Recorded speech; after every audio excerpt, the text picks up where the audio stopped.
महत्त्वाच्या बातम्या. प्रायोजक पुष्कराज रागी डिलाइट्स, महाराष्ट्राचं लाडकं आणि नंबर 1 नाचणी सत्व.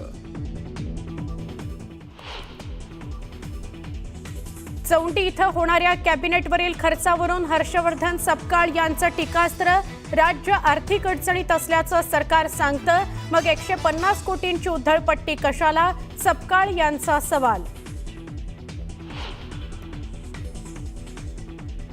बारामतीत पवार कुटुंब पुन्हा आलं एकत्र. बैठकीकरता शरद पवार आणि सुनेत्रा पवार उपस्थित.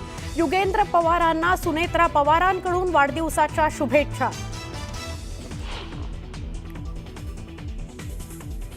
तनिषा भिसे मृत्यू प्रकरणात ससूनचा नवा अहवाल न्यूज 18 लोकमतच्या हाती.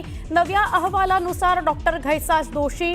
पोलिसांनी 4 प्रश्न विचारल्यावर ससूनच्या समितीनं अहवाल बदलल्याची चर्चा. राज ठाकरे यांच्यानंतर आता उद्धव ठाकरे ही कुटुंबासोबत परदेश दौऱ्यावर. 4 मे रोजी उद्धव ठाकरे परत येणार असल्याची माहिती. एकत्र येण्याच्या चर्चेनंतर दोघेही परदेश दौऱ्यावर असल्यानं चर्चा. ठाकरे बंधूंनी एकत्र यावं याकरता शिवसेना भवन परिसर आणि मातोश्री बाहेरही बॅनरबाजी. दादर पार्ले पंचमकडून शिवसेना भवनासमोर लावण्यात आले बॅनर.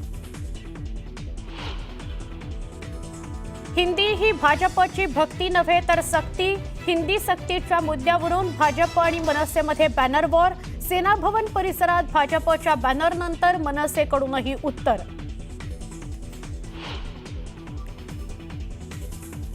वाल्मिक कराड जेलमध्ये, मात्र कार्यकर्त्यांची अजूनही दहशत. डीवायएसपी गोल्डे यांच्या जबाबातून मिळालेल्या माहितीनं एकच खळबळ. कृष्णा आंधळेबाबत माझ्याकडे पुरावे आहेत. रत्नागिरीतली महिला पोहोचली थेट संतोष देशमुखांच्या घरी. पोलीस आल्यानंतर मात्र गेली पळून.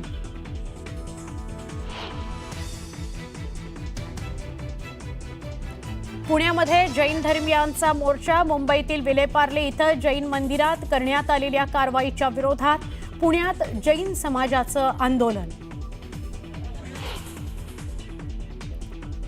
सोन्याच्या किमतीत विक्रमी वाढ. जीएसटीसह सोन्याचा दर 1,02,000 रुपयांवर, तर चांदीचे भावही वधारले.